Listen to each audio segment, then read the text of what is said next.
Neville taught that manifestation begins by assuming the state of the wish fulfilled, not trying to become it, but assuming that you already are. This meditation helps you step into that identity.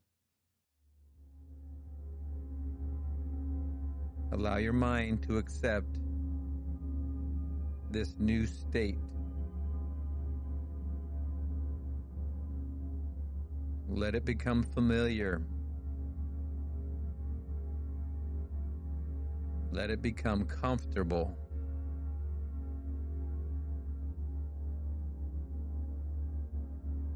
Now, simply allow one idea to settle into your mind.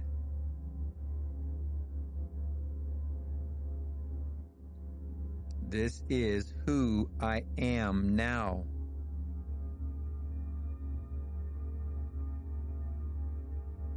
This is the person I have become.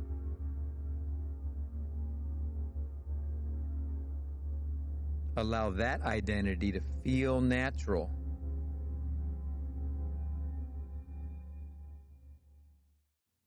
If you'd like to practice assuming the state more deeply, the full meditation is included in the Neville practice system. It's linked below. It's designed to help you learn to actually practice Neville Goddard.